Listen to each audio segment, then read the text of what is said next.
Tiago, por aqui para mais uma vez a gente compartilhar da palavra de Deus na nossa escola bíblica, né? E que bom é ter você aí comigo para a gente dar sequência nessa série que a gente vem falando já há algumas semanas sobre famílias vencedoras. A gente pegando como base a família de Noé, que recebeu uma missão de Deus diante de uma sociedade corrompida, destruída pelo pecado, né? E também como alvo do juízo do Senhor. O Senhor chama a família de Noé, porque Noé era um homem justo, íntegro e que andava com Deus. Então, depois de entrar na arca e fazer tudo que Deus tinha mandado ele fazer, ele agora vai se encontrar numa situação que nós vamos ver aqui hoje. Eu queria contar com a sua atenção nos próximos minutos e queria que você me acompanhasse nessa leitura bíblica e nessa exposição das Escrituras. Vamos lá? Vamos juntos? Então, continua comigo aí.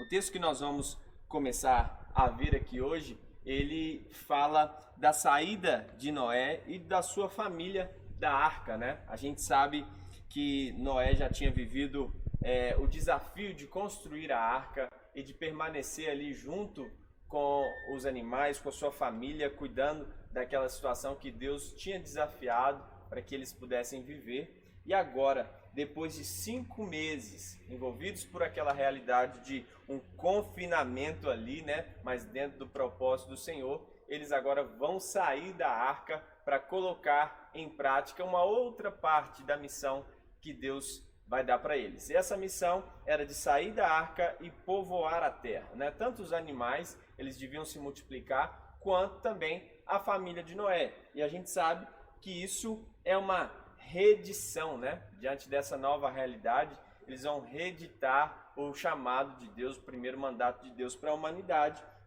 que a gente encontra lá em Gênesis, capítulo 8, versículo 17, na parte B, onde o Senhor diz que eles deviam se espalhar por toda parte e deviam ter crias e encherem a terra. Isso para os animais, mas também para a família de Noé. Essa nova missão, então, o Senhor vai estar reeditando o primeiro mandato para Adão e Eva, né? Quando o Senhor também disse para eles que eles deviam se multiplicar. Isso está lá em Gênesis capítulo 2, versículo 20. Nós vamos avançando aí e no terceiro slide que eu quero que você veja aí, eu quero colocar essa pergunta. Como que você começaria a nova chance, se Deus der para você, para sua família, uma nova chance de reconstrução, de refazer o propósito dele na sua casa, como que você faria?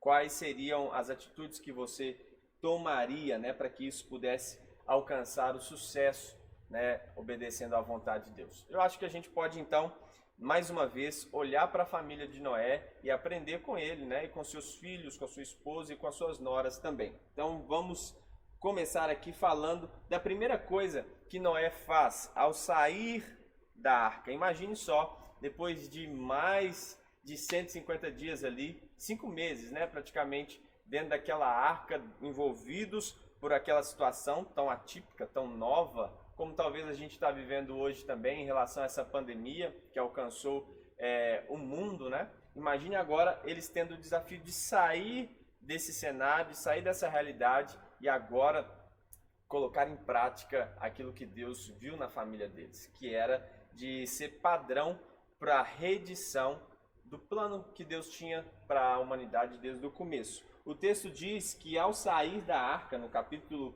8, versículo 20, Noé construiu um altar para oferecer sacrifícios a Deus, o Senhor. Ele pegou aves e animais puros, um de cada espécie, e os queimou com sacrifício no altar. Lá em Gênesis 8, 20, você encontra isso.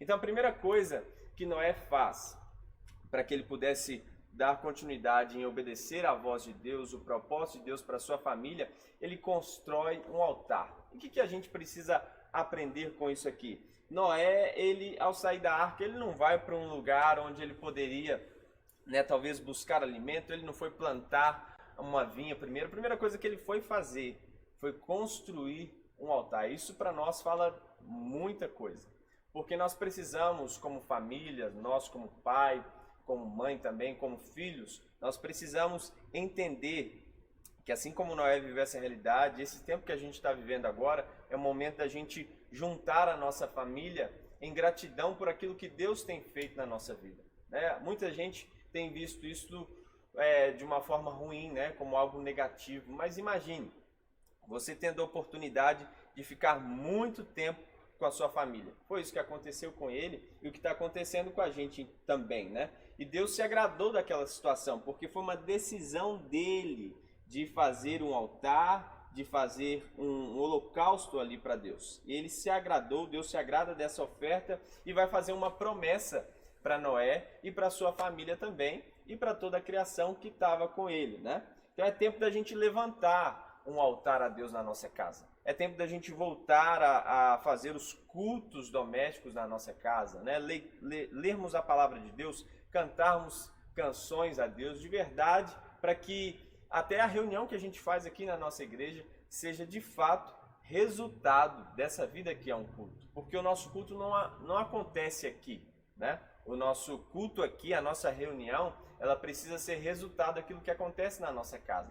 Então, se a gente não ora na nossa casa, se a gente não tem costume de nos reunir como família, de agradecer pela comida que nós comemos, de agradecer por aquilo que nós temos, de fato, tudo isso aqui que a gente produz é meramente hipocrisia, né? É uma mentira, porque não é reflexo da realidade que nós vivemos. A gente precisa aprender, então, a construir um altar dentro da nossa casa. A nossa casa é um lugar de adoração a Deus. Como foi falado nas outras lições, na primeira que a gente viu sobre a salvação da nossa família, como que a gente precisa construir isso.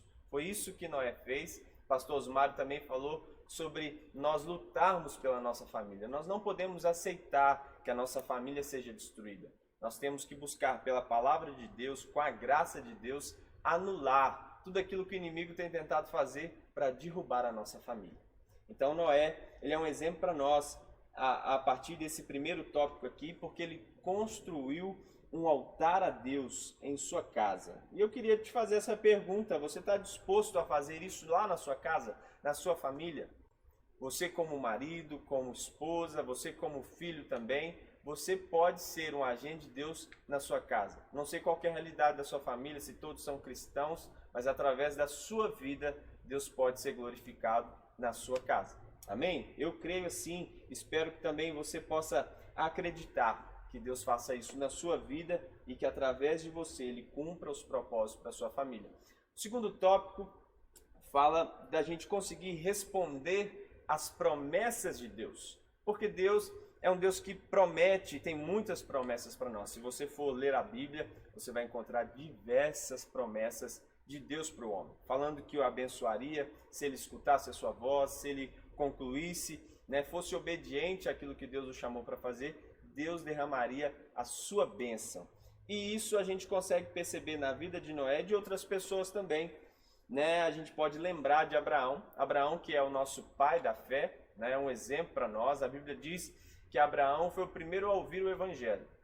E ele creu, e isso foi lhe imputado por justiça. Né? E a gente pode aprender com ele, porque ele também, lá no capítulo 12 de Gênesis, também, versículo 7, diz assim: ali o Senhor apareceu a Abrão, ainda Abrão, e disse: eu vou dar esta terra aos seus descendentes. Naquele lugar, Abraão construiu um altar a Deus, o Senhor, pois ali o Senhor havia aparecido a ele. E esse sacrifício, esse altar que ele levanta é para oferecer um holocausto. Não é para Deus perdoá-lo de pecados, mas é um sinal de gratidão, de reverência a Deus. Abraão sabia que Deus cuidaria dele, como Deus cuidou da sua família. Né? Noé também entendeu isso perfeitamente, por isso ele oferece um holocausto, ele oferece uma oferta de gratidão a Deus. E nós precisamos também aprender a responder a toda a bondade de Deus dispensada na nossa família. Quantas bênçãos o Senhor já derramou sobre a sua casa, quanta graça já foi liberada sobre a sua família, livramentos, né? Curas. Se você anotar aí, talvez você buscar na mente, né, quem você era há 10 anos, há 20 anos atrás, a sua família, e hoje, depois de o Senhor entrar na sua família, como esse quadro mudou. É tempo da gente agradecer a Deus, é tempo da gente responder às promessas de Deus. Né? E a gente pode perguntar, talvez, né, as pessoas que tenham dúvida, né, eu também já ouvi muitas pessoas falando sobre isso, mas se Deus tinha mandado Noé separar casais de cada animal, de cada espécie para levar ali. Como que ele ofereceu um sacrifício de animais? Como que ele pegou animais e ofereceu, matou esses animais e ofereceu em sacrifício a Deus? Então, parece que perdeu o controle. Mas se você for perceber, lá em Gênesis, capítulo 7, versículo 2, parece que Deus já sabia, né? Parece não, né? Deus já sabia disso na sua onisciência. Deus sabia que o coração de Noé seria um coração grato.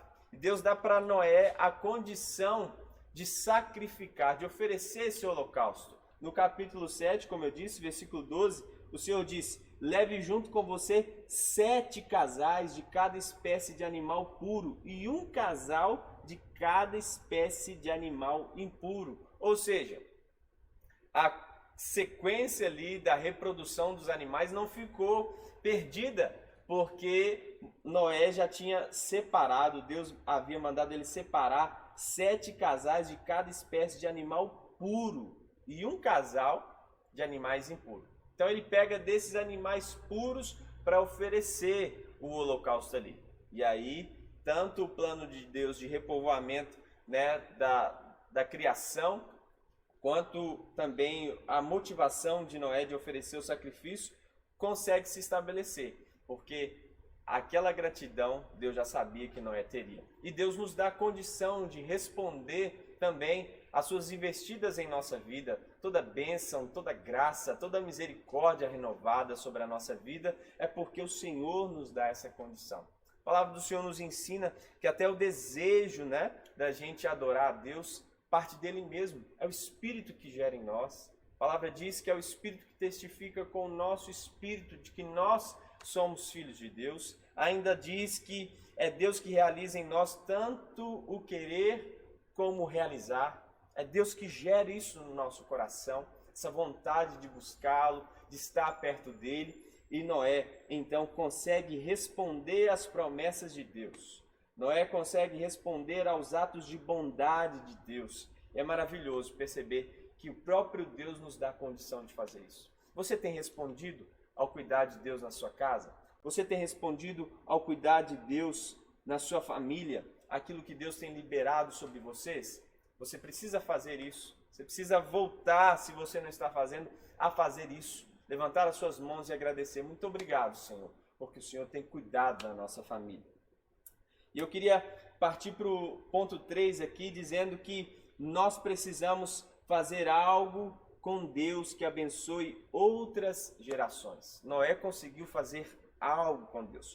O pastor Felício sempre fala sobre Deus ser o nosso sócio, né? Nós temos parcerias com Deus. E isso é uma verdade quando o Senhor nos chama para fazer algo com Ele. Isso para nós é um privilégio, isso para nós é uma dádiva, uma oportunidade, né?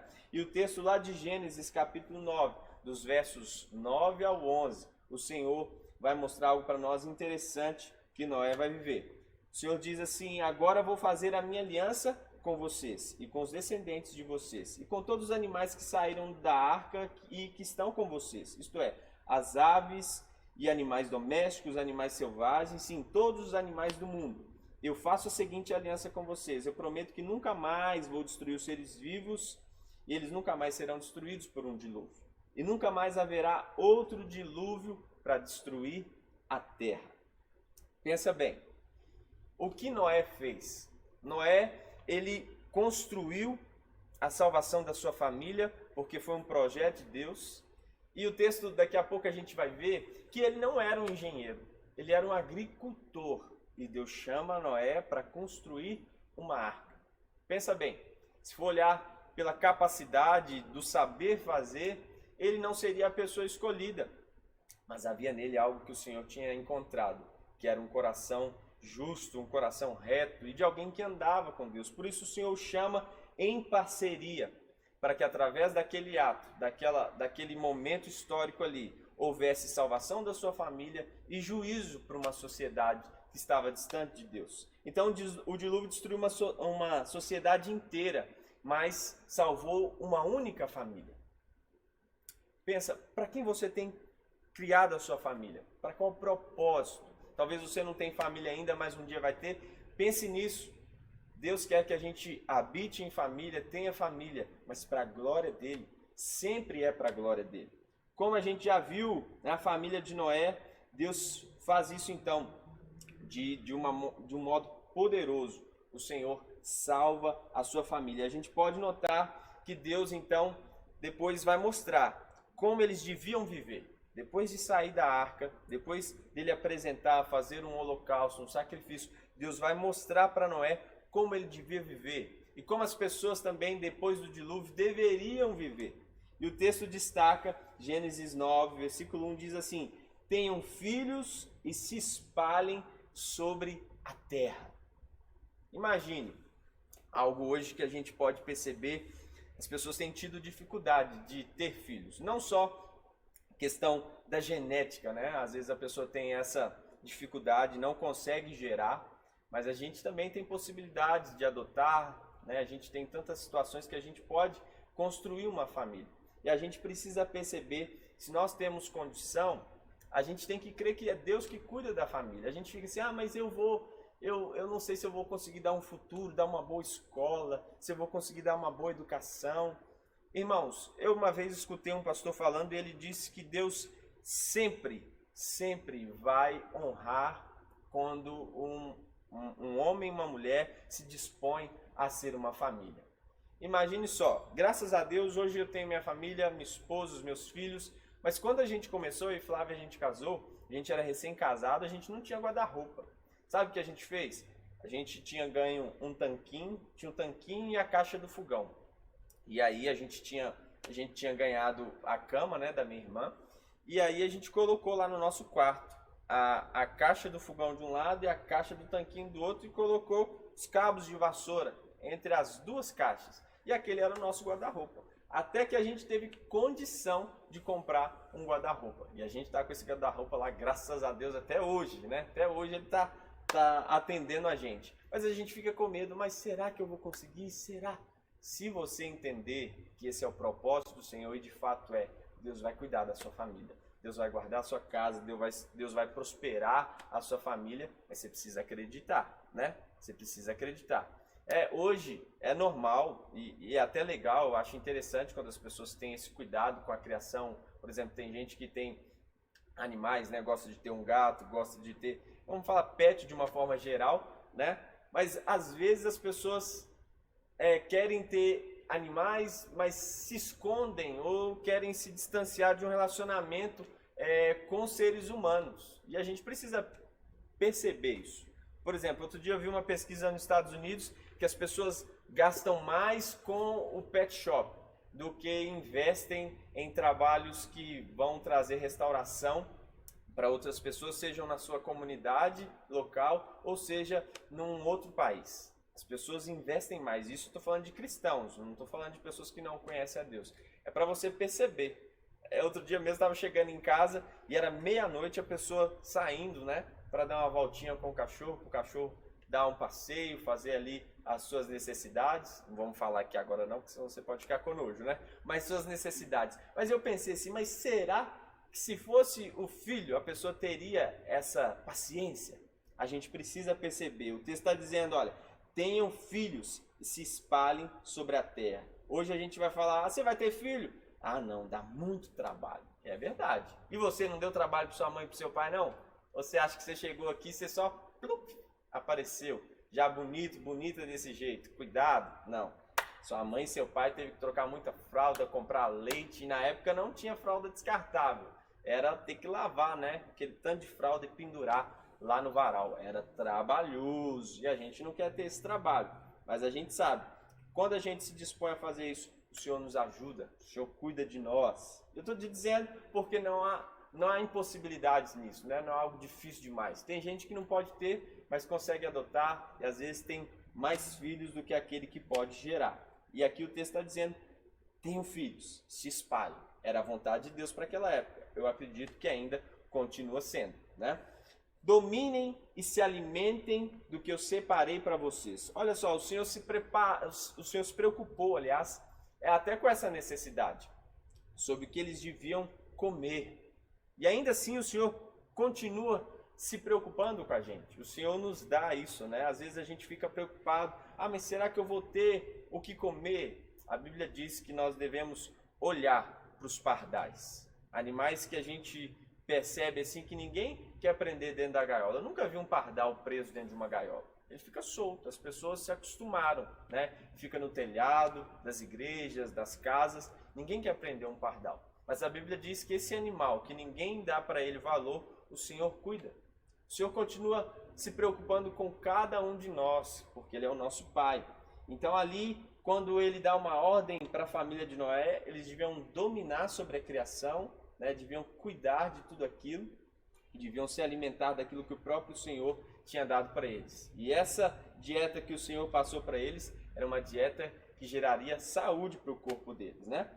E a terceira coisa que eu quero destacar, que está no versículo 5 e 6, o Senhor diz, valorizem a vida, né? O Senhor está dizendo para eles não matarem os seus semelhantes, tanto os animais quanto o próprio homem, porque isso era importante, né? Mas a gente sabe que a maldade foi crescendo, foi se instalando na sociedade e aos poucos isso foi se quebrando, foi se perdendo.